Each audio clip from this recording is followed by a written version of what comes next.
नमस्कार फ्रेंड, मैं हूं अंकिता। हिंदी साहित्य यूट्यूब चैनल में आपका स्वागत करती हूं। और आज हम देख रहे हैं friend UGC net TGT PGT Hindi के आल एग्ज़ाम के प्रीवियस ईयर के क्वेश्चन है जो प्रीवियस ईयर पूछे गए हैं। तो ये हमारे आगामी एग्ज़ाम के लिए काफ़ी हेल्पफुल हैं फ्रेंड। तो इन्हीं को ध्यान में रखते हुए ये सीरीज़ चला रहे हैं।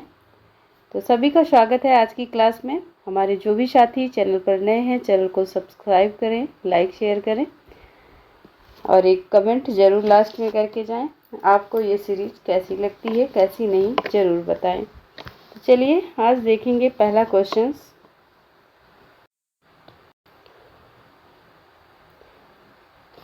ठीक है, अज्ञेय के उपन्यासों के पात्र हैं। ठीक है, बताना है अज्ञेय के उपन्यासों के पात्र कौन हैं।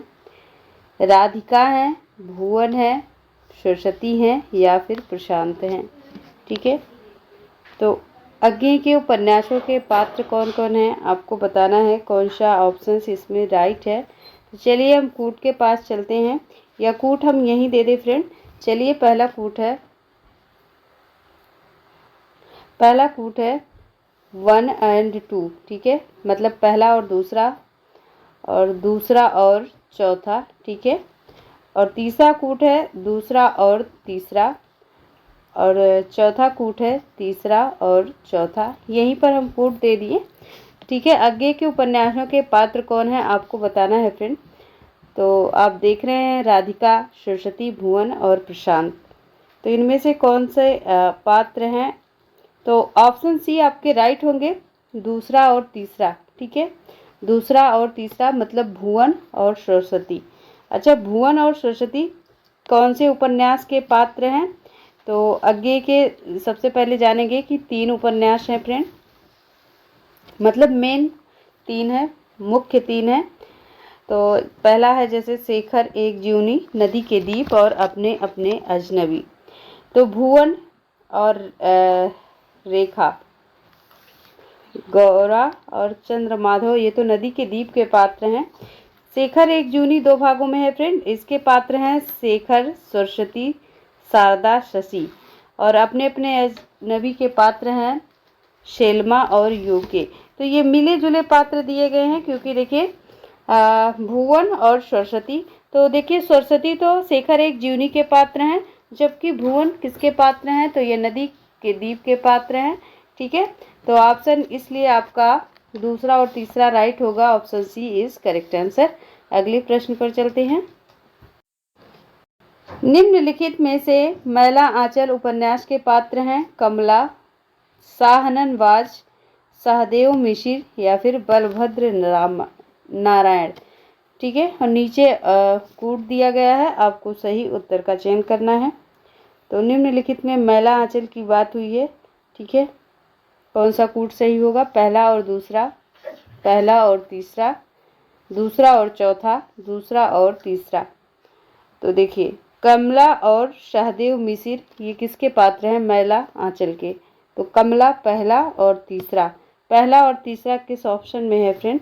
तो option B is right answer है। ठीक है, कमला और सहदेव मिश्र ये मैला आंचल उपन्यास के पात्र हैं।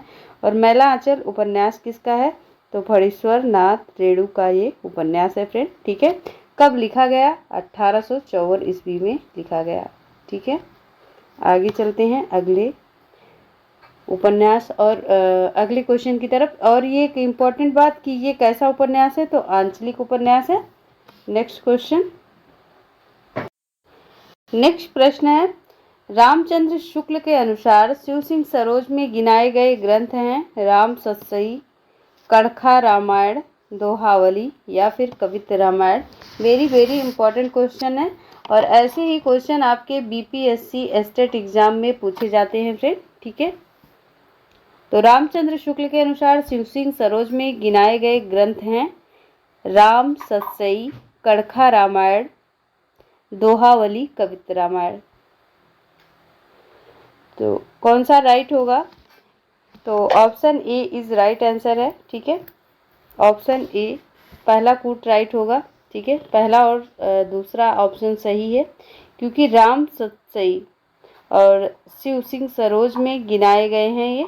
ठीक है, कड़खा रामायण, राम सतसई और कड़खा रामायण ये कहाँ पर गिनाए हैं? रामचंद्र शुक्ल ने शिव सिंह सरोज में गिनाए। ठीक है, तो पहला और दूसरा राइट होगा, option A is correct answer.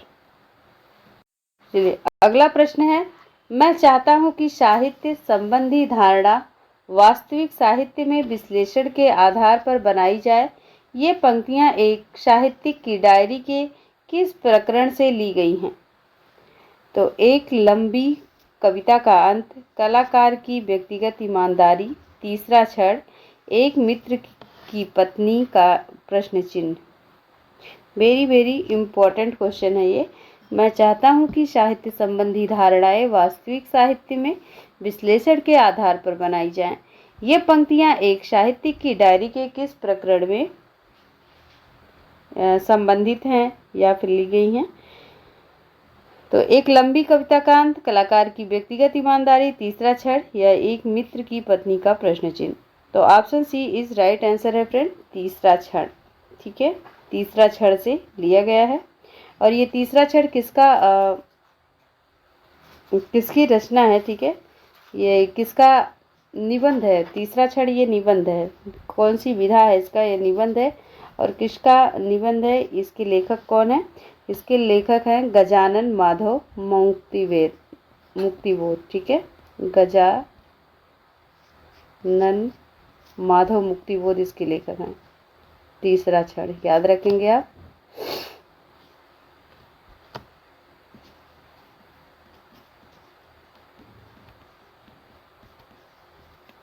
ठीक है, नेक्स्ट प्रश्न है फ्रेंड, ये भी मिलान करना है। ठीक है, ये भी मिलान करना है। होली है, हजारी प्रसाद द्विवेदी। ठीक है, तो पीछे मत फेंकिए, विद्यानिवास मिश्र, मेरी जन्मभूमि प्रताप नारायण मिश्र या परंपरा बंधन नहीं। आपको मिलान करना है, कूट नीचे दिया गया है। ठीक है, पूरा प्रश्न आ नहीं रहा था एक साथ, तो सुमेलित ही करना बता ही दिया है। तो चलिए देखते हैं, होली किसका है फ्रेंड? तो होली तो प्रताप नारायण मिश्र का है। ठीक है, 1 का 3, होली प्रताप नारायण मिश्र का। पीछे मत फेंकिए, ये बालकृष्ण भट्ट का है। मेरी जन्मभूमि किसकी है? तो मेरी जन्मभूमि ये हजारी प्रसाद द्विवेदी की है। परंपरा बंधन नहीं, परंपरा बंधन नहीं, विद्यानिवास मिश्र का है। ठीक है, तो चलिए मिलान करिए, 1 का 3 हो जाएगा, किस ऑप्शन में है? तो देखते ही खत्म हो गया, 3 4 1 2। ठीक है, 3 4 1 2। एक बार फिर से मिलान कर लीजिए, होली किसका है? तो प्रताप नारायण मिश्र का। पीछे मत फेंकिए, बालकृष्ण भट्ट। मेरी जन्मभूमि हजारी प्रसाद द्विवेदी। परंपरा बंधन नहीं, ये विद्यानिवास मिश्र का निबंध है। ठीक है, नेक्स्ट अगला प्रश्न है, पुरुर्वा पुरस्ता परेहि दुरापना वात इवा हमस्मि। उर्वशी का तृतीय अंक इस बीज भाव पर केंद्रित है। इसका स्रोत है ऋग्वेद है, यजुर्वेद है, तैत्तिरीय उपनिषद है या ब्रह्मा वैवर्त पुराण है। तो कौन सा ऑप्शन इसमें राइट है फ्रेंड? अच्छा, पुरुर्वा उर्वशी, सबसे पहले ये जानिए ये किसकी रचना है ये। ठीक है, तो ये दिनकर का फ्रेंड है।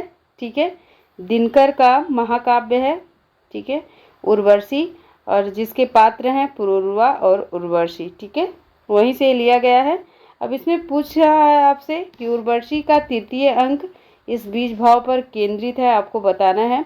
तो ये किस पर केंद्रित है फ्रेंड? ये ऋग्वेद पर केंद्रित है। ऑप्शन ए आपके राइट आंसर है। नेक्स्ट प्रश्न है, इसका भी सुमेलन करना है फ्रेंड। ठीक है, 42 नंबर का प्रश्न है।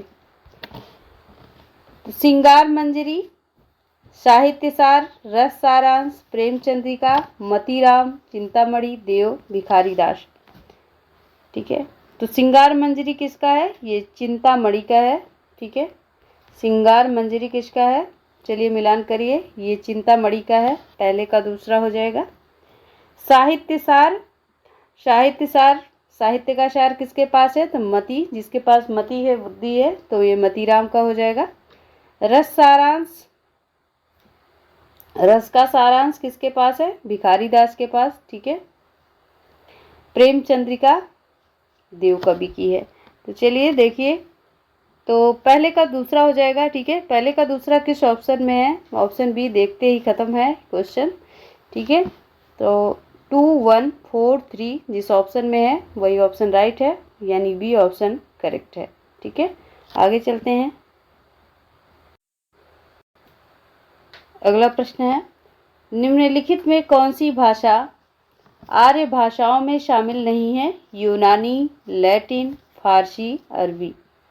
तो कौन सी भाषा शामिल नहीं है, ठीक है। तो देखिए लैटिन भाषा तो शामिल है, फारसी भी शामिल है और अरबी भी शामिल है, ठीक है। लेकिन कौन सी शामिल नहीं है? क्या मैंने क्वेश्चन गलत पढ़ा?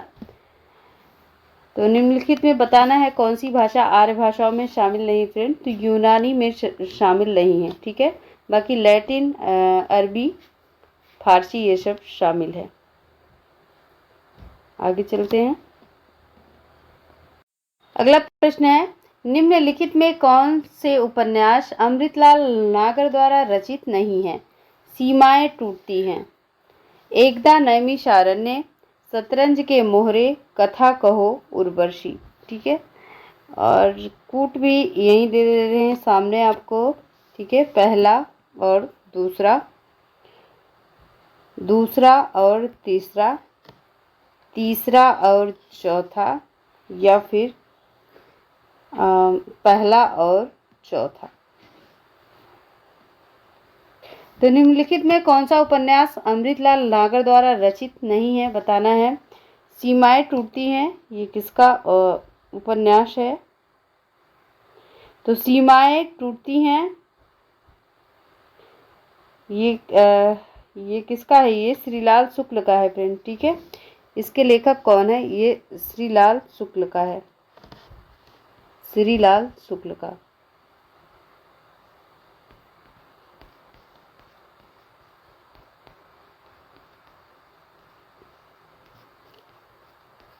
चलिए तो फिर एक और होगा कोई, ठीक है।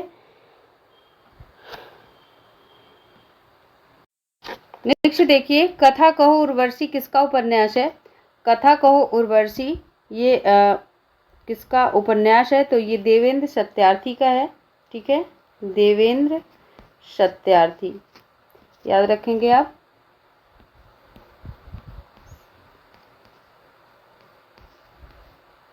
देवेंद्र सत्यार्थी।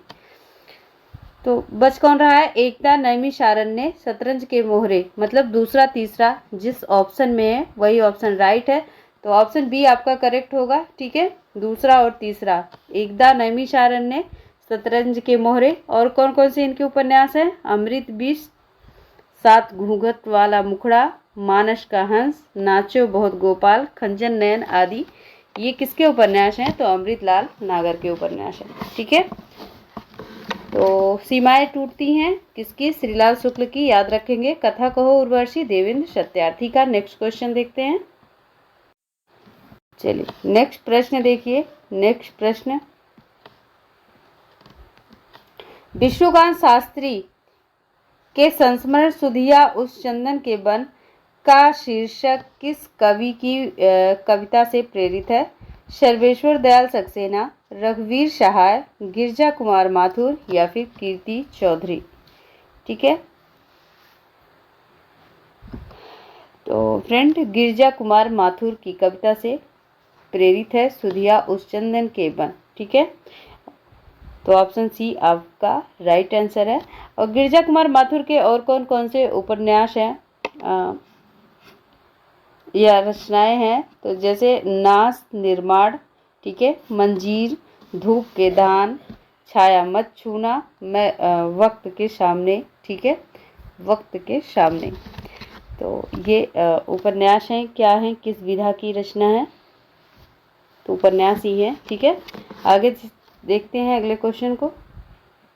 नेक्स्ट प्रश्न है, मुख कमल सजे थे दो किसले से पुरैन के, जल बिंदु सदृश ठहरे कब, उन कानों में दुख किनके।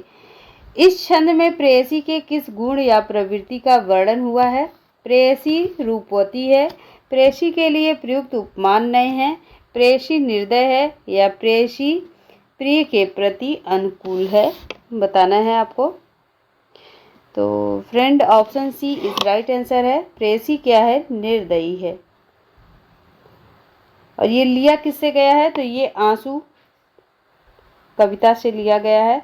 आंसू किसकी कविता है, आंसू कविता के लेखक कौन है फ्रेंड, तो ये जयशंकर प्रसाद हैं।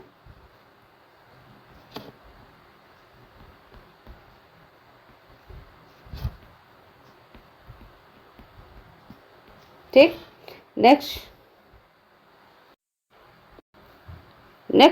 क्वेश्चन है, निम्नलिखित में कौन सा पात्र मुर्दहिया के रचनाकार के परिवार से संबंधित नहीं है। तो मुन्नर, सोमर, सुदेशर, मुनेशर। तो ऑप्शन सी आपका राइट आंसर है, सुदेशर। ठीक है, सुदेशर पात्र मुर्दहिया के रचना परिवार से संबंधित नहीं है। ठीक है, और आपसे पूछा जाए मुर्दहिया क्या है, तो मुर्दहिया किसकी रचना है। मुर्दहिया फ्रेंड आत्मकथा है। किसकी है ये आत्मकथा किसकी है, तो ये आत्मकथा तुलसी राम की है। ठीक है, तुलसी राम याद रखेंगे, तुलसी राम।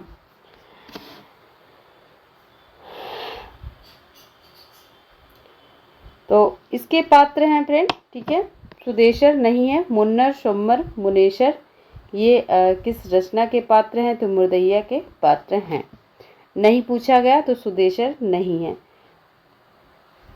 नेक्स्ट देखते हैं, अगला प्रश्न है, चंद्रगुप्त नाटक में किस चरित्र की बात पर प्रतिक्रिया व्यक्त करते हुए चाणक्य ने कहा था, मेरे पास पाढ़नी में सिर खपाने का समय नहीं है, भाषा ठीक करने से पहले मैं मनुष्य को ठीक करना चाहता हूँ। और ये वेरी वेरी इंपॉर्टेंट स्टेटमेंट है। ठीक है, तो राक्षस, सिंहरण, एनिसा क्रिटिसिस, बरुरुचि। ठीक है, कौन सा ऑप्शन राइट होगा, ये किसका स्टेटमेंट है, तो option D is right answer. ये बरुरुचि की बात पर प्रक्रिया व्यक्त करते हुए किसने कहा था, चाणक्य ने कहा था। ठीक है, नेक्स्ट अगला क्वेश्चन है, ब्रजभाषा गद्य में लिखी हुई टीका की सूची में कौन सा असंगत है। बिहारी सस्सई की टीका किसने लिखा, भगवान दीन ने। तो इसमें ये राइट नहीं है। ठीक है, ये तो मैं पढ़ रही हूँ। कवि प्रिया की टीका हरिचरण दास, रामचंद्रिका की टीका जानकी प्रसाद, रसिक प्रिया की टीका ईश्वरी प्रसाद नारायण। आपको बताना है इसमें से इनकरेक्ट ऑप्शन कौन सा है। ठीक है, तो एक इनकरेक्ट है, ऑल करेक्ट है। तो बिहारी सस्सई की टीका किसने लिखी फ्रेंड, तो बिहारी सस्सई की टीका लाला भगवान दीन ने लिखी, ये बात बिल्कुल सत्य है।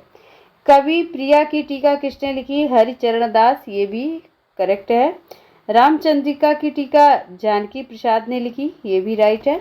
रसिक प्रिया की टीका ईश्वरी नारायण ने नहीं बल्कि किसने लिखी है, बल्कि किसने लिखी, सूरत मिश्र ने लिखी, सूरत मिश्र ने।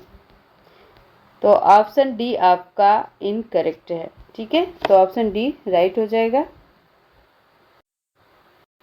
नेक्स्ट क्वेश्चन है, निम्नलिखित में कौन सी कहानी ठुमरी कहानी संग्रह में नहीं है। आदिम रात्रि की महक, पंचलाइट, तीसरी कसम, रसप्रिया। तो ठुमरी कहानी में नहीं है। ठीक है, आदिम रात्रि की महक ठुमरी कहानी संग्रह में नहीं है, बाकी पंचलाइट, तीसरी कसम और रसप्रिया है। ठीक है, तो ठुमरी कहानी के लेखक कौन है, तो ठुमरी कहानी के लेखक है फ्रेंड फणीश्वर नाथ रेणु। ठीक है, रेणु से समझ लीजिए, फणीश्वर नाथ रेणु आंचलिक उपन्यासकार हैं ये। आदिम रात्रि की महक 1967 की ये संग्रह है। ठीक है, 1967 की ये संग्रह है जिसमें कुल 14 कहानियां संकलित हैं। और इसके भी लेखक कौन है, तो फणीश्वर नाथ रेणु ही है।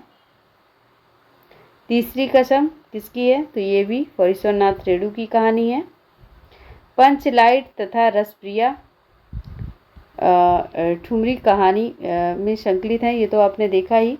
लेकिन आदिम रात्रि की महक नहीं, जबकि ये चारों कहानियां किसकी है, फणीश्वर नाथ रेणु की ही है। ठीक है, लेकिन प्रश्न क्या पूछा, ठुमरी कहानी संग्रह में संकलित नहीं है। ठीक है, या संग्रह में नहीं है, तो कौन सी कहानी इनकी नहीं है फ्रेंड, तो option A is right answer, आदिम रात्रि की महक।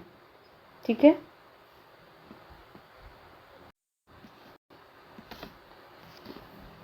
रामचंद्र शुक्ल के अनुसार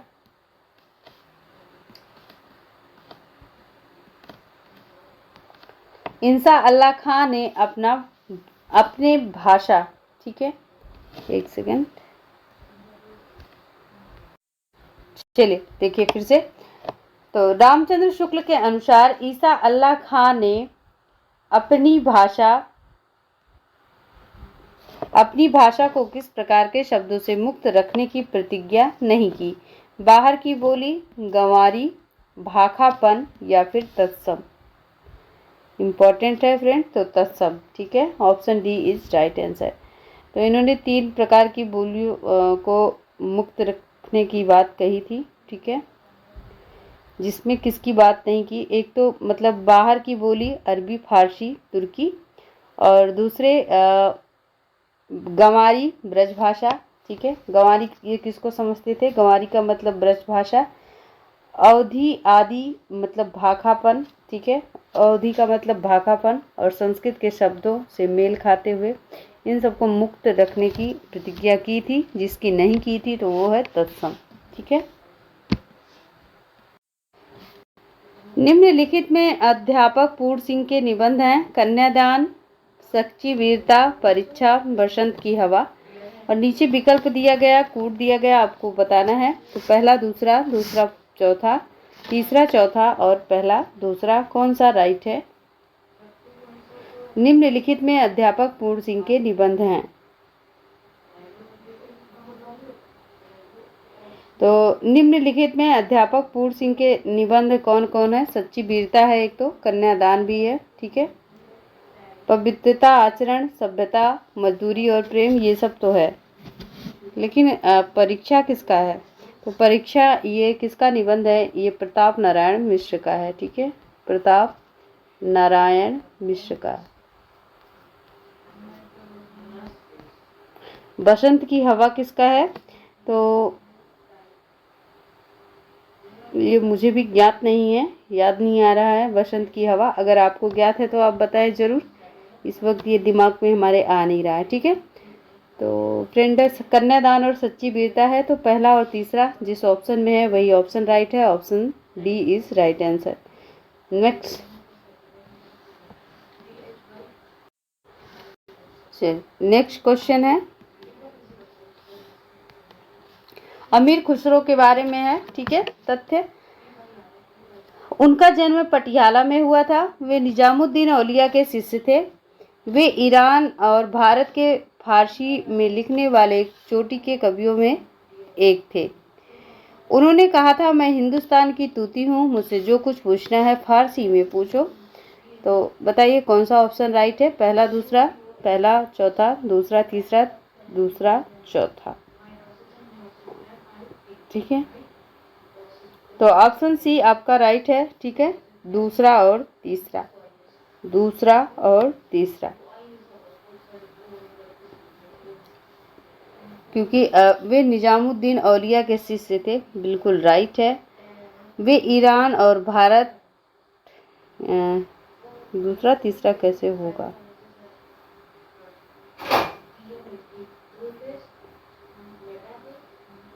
क्या प्रश्न क्या पूछा, सही तथ्य कौन से हैं, सही तो ये है, ये भी तो उन्होंने कहा था मैं हिंदुस्तान की तूती हूँ, मुझसे जो कुछ पूछना है। फारसी, अच्छा हाँ, यहाँ पे फारसी दे दिया ना, इसलिए ये ऑप्शन राइट है, तभी तो मैं कंफ्यूज हो गई, क्योंकि उन्होंने ये कहा था मुझसे हिंदवी में पूछो। ठीक है, फारसी की जगह अगर हिंदवी होता तो चौथा ऑप्शन राइट होता, इस पर ध्यान देना है। यहाँ पे फारसी नहीं हिंदी होगा, तो इसलिए आपका दूसरा और तीसरा ऑप्शन राइट है। ठीक है, दूसरा और तीसरा राइट है। तो जानते हैं कि वे निजामुद्दीन औलिया के शिष्य थे। वे ईरान और भारत से फारसी में लिखने वाली चोटी के कवियों में से एक थे। अगर इनका जन्म पूछा जाए, जन्म कब हुआ था, तो 1255 ईस्वी में हुआ था। ठीक है, ये किस जिले के थे फ्रेंड, तो ये पटियाला जिले के नहीं थे, ये एटा जिले के थे। ठीक है, एटा जिले के थे। एटा जिले में पटियाली नामक ग्राम में जन्म हुआ था। ठीक है, पटियाला नहीं पटियाली, ध्यान रखेंगे। यहाँ पे पटियाला दिया है, इसे छोटी छोटी मिस्टेक होती है।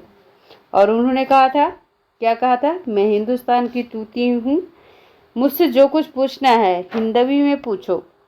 ठीक है, और इनके ग्रंथ कौन कौन से हैं, तो खालिक वारी, दो सुखने, चलिए हम बोल देते हैं, आप सुन लीजिए। तो खालिक वारी, दो सुखने, मुकरियाँ, पहेलियाँ और गजल। ठीक है, नेक्स्ट अगला प्रश्न है, स्वाधीनता प्राप्त से पूर्व पंजाब में पैदा हुए सांप्रदायिक तनाव और उससे जड़ी क्रूरताओं का अंकन किस उपन्यास में किया गया। कड़ियाँ, तमस, झरोखे, बसंती। तो option B is right answer. ठीक है, तमस में किया गया। और तमस उपन्यास अगर पूछा जाए, तमस किसका उपन्यास है, तो ये भीष्म शाहनी जी का उपन्यास है। भीष्म शाहनी जी का उपन्यास है। किस समय का उपन्यास है तमस, तो ये 1973, याद रखेंगे 1973।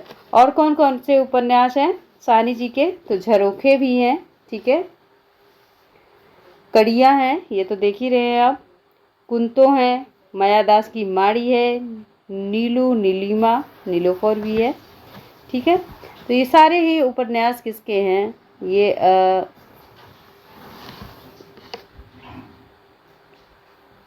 इसमें बसंती नहीं है। ठीक है, बसंती किसका है आप कमेंट करिए, बसंती किसका उपन्यास है, आपका कमेंट आना चाहिए। ठीक है, सारा उपन्यास है, लेकिन अगर पूछा जाए स्वाधीनता प्राप्ति पूर्व पंजाब में पैदा हुए सांप्रदायिक दंगे किसमें हुए थे, तो तमस उपन्यास में हुए थे फ्रेंड। ठीक है, तमस उपन्यास में संबंधित है या रिलेटेड है, जो भी आप समझ सकते हैं। आगे चलते हैं अगले प्रश्न पर। अगला प्रश्न है, प्रकाशन वर्ष के अनुसार निम्नलिखित उपन्यासों का सही अनुक्रम बताना है। मानस का हंस, झूठा सच, राग दरबारी, जिंदगी नामा। और कूट आपका यहाँ पे दिया गया 2314 1434 3142 4123। चलिए क्रम बताइए आप। तो देखिए, झूठा सच ये यशपाल का उपन्यास है। इसका टाइम क्या है, तो इसका टाइम 1958 है। ठीक है, 58 से 60 मानिए आप। और राग दरबारी ये श्रीलाल शुक्ल का उपन्यास है फ्रेंड, अभी आपने देखा 1968 का है। मानस का हंस अमृतलाल नागर का उपन्यास है, 1972 ईस्वी का है। जिंदगी नामा ये कृष्णा शोभती का उपन्यास है। जिंदगी नामा, जिंदगी नाम कब होती है, 1979। तो चलिए क्रम से लगाइए, सबसे पहले क्या लगाएंगे, 58 ही लगाएंगे, तो झूठा सच। तो दूसरा पहले आएगा, तो पहले ऑप्शन ही आपका राइट होगा, दूसरा, तीसरा, पहला, चौथा। ठीक है, नेक्स्ट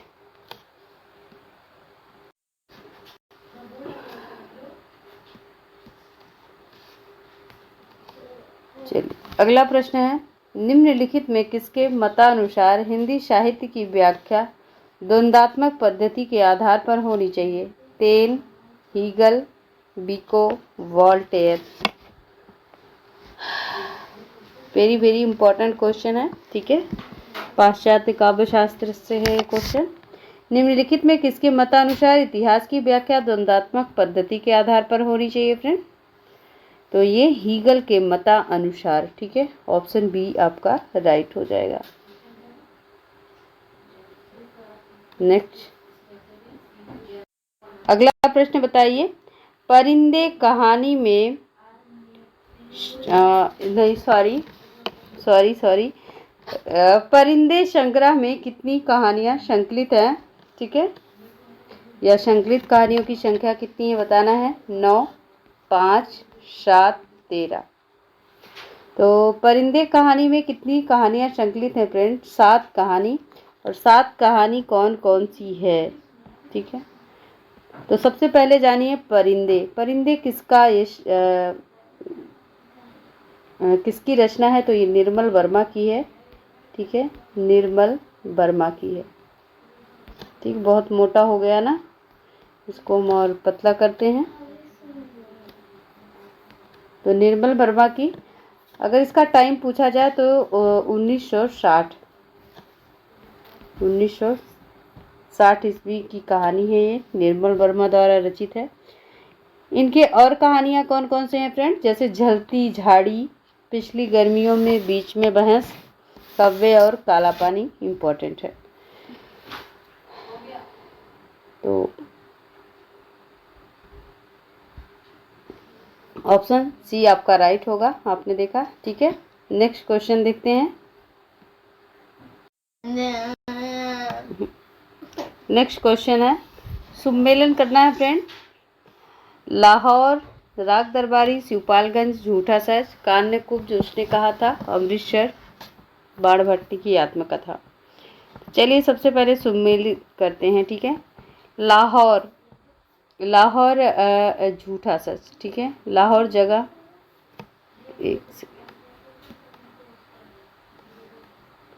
लाहौर जगह झूठा सच। ठीक है, किसका उपन्यास है? यशपाल का उपन्यास है। ठीक है, शिवपालगंज ये राग दरबारी, ठीक है, श्रीलाल शुक्ल का उपन्यास है ये। कान्य कुब्ज बाण भट्टी की आत्मकथा। अमृतसर किसमें आया था? अमृतसर का जिक्र किसमें हुआ था? उसने कहा था। ठीक है, तो चलिए मिलान करिए, पहले का दूसरा किसमें सही है? तो ऑप्शन पहला आपका राइट होगा, 2, 1, 4, 3। एक बार फिर से देखिए, झूठा सच यशपाल का उपन्यास है। ठीक है, खैर ये तो याद ही होगा। बाण भट्ट की आत्मकथा हजारी प्रसाद द्विवेदी का है। उसने कहा था चंद्र शर्मा गुलेरी का है। ठीक है, राग दरबारी श्रीलाल शुक्ल का है। बाकी जगह का स्थान आप देख रहे हैं नाम। नेक्स्ट,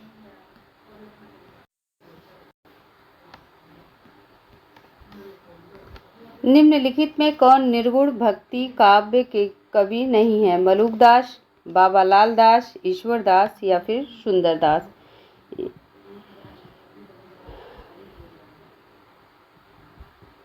तो option C is right answer है, ईश्वर दास। तो ईश्वर दास ये निर्गुण भक्ति काव्य के कवि नहीं है।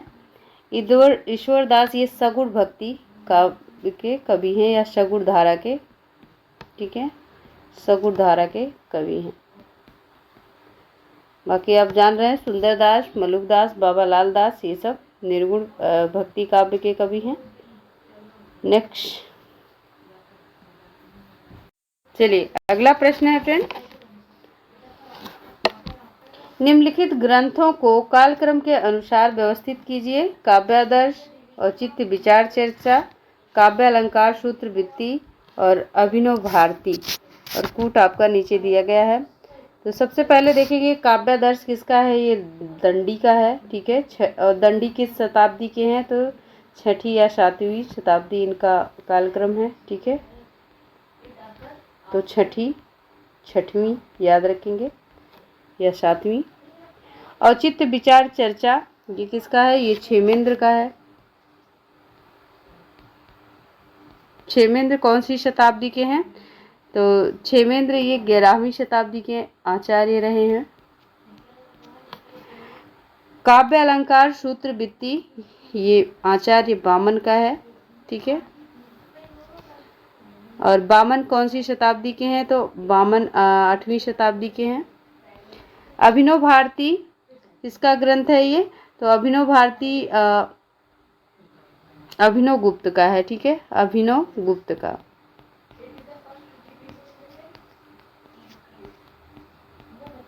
अभिनव गुप्त कौन सी शताब्दी के आचार्य हैं फ्रेंड?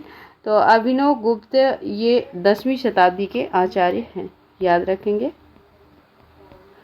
चलिए आप फटाक से मिलान कर दीजिए, ठीक है। तो सबसे पहले तो काव्यादर्श ही आएगा, तो 2 ऑप्शन आपके ऐसे भी राइट नहीं है, ठीक है, तीसरा और चौथा, क्योंकि पहला ही ऑप्शन राइट है। चलिए देखिए इसके बाद कौन सा सही है। इसके बाद आता है आपका काव्य अलंकार सूत्रवृत्ति, ठीक है।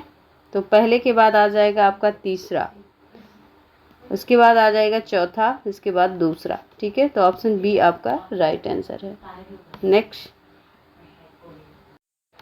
अगला प्रश्न है, और प्रश्न देने से पहले हम कूट दे रहे हैं फ्रेंड, ठीक है। पहला और तीसरा कूट आपका यहाँ पे दे रहे हैं,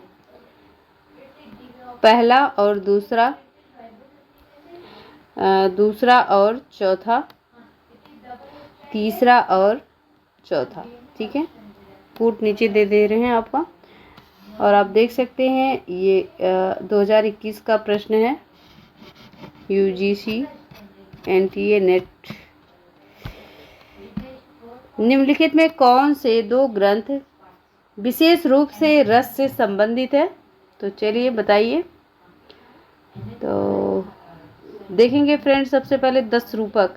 तो 10 रूपक तो धनंजय का ग्रंथ है। 10 रूपक के लेखक कौन है? धनंजय। काव्यादर्श आपने देखा, दंडी का है। साहित्य दर्पण किसका है? तो साहित्य दर्पण के लेखक आचार्य विश्वनाथ हैं। काव्य अलंकार किसका ग्रंथ है? ठीक है, तो देखिए अभी आपने देखा काव्य अलंकार सूत्र देखा था, तो ये वामन का था। काव्य अलंकार ये भामा का है, ठीक है। तो कौन सा ऑप्शन आपका राइट होगा? ठीक है, तो प्रश्न के अकॉर्डिंग बताना है, रस से संबंधित है, ठीक है। तो 10 रूपक, ये साहित्य दर्पण 2 ग्रंथ विशेष रूप से, ठीक है, ये आपके रस से संबंधित हैं। तो पहला और तीसरा जिस ऑप्शन में है वही ऑप्शन राइट है, तो ऑप्शन ए आपका राइट आंसर है। नेक्स्ट अगला क्वेश्चन है फ्रेंड, शब्दार्थ योऽर्थ यथा वत्स भावे विद्या सा विद्या किसका कथन है? कुंतक का है, शेखर का है, या फिर भोजराज का है, या विश्वनाथ का है, ठीक है। तो ये शेखर का ग्रंथ है फ्रेंड, ठीक है। और इसी तरह आपने देखा होगा एक ऐसे शब्दार्थ हो सही, तो वक्र कवि व्यापार शालिनी, तो ये कुंतक का है। और रसाविनता कवि कुरवन कीर्ति प्रीति विंदत, ये भोजराज का है। वाक्य रसात्मक काव्यम ये विश्वनाथ का है, ठीक है। और ये आप देख रहे हैं शब्दार्थ योऽर्थ यथा वत्स सह भावे विद्या साहित्य विद्या किसका कथन है? तो ये राजशेखर का है। मेरी संस्कृत वीक है फ्रेंड, तो उच्चारण में मिस्टेक है, तो आप संभाल के देखिएगा, ठीक है। अगला प्रश्न देखेंगे। तो अगला प्रश्न नहीं देखते हैं, क्लास बहुत लंबी हो जाएगी, ठीक है। ऐसे भी ये 40 मिनट की क्लास हो ही रही है। तो आज के लिए इतना ही। सभी से रिक्वेस्ट है, सभी लोग क्लास को लाइक शेयर जरूर कीजिएगा। चैनल पर पहली बार है तो चैनल को सब्सक्राइब कर दीजिएगा, ठीक है। इसी तरह आपके लिए आगे भी सीरीज आती रहेगी फ्रेंड। आपको क्लास कैसी लगी, आपकी एक प्रतिक्रिया हमारे लिए अमृत का काम करेगी। तो प्लीज़ आप लाइक शेयर और कमेंट ज़रूर कीजिएगा। Thank you.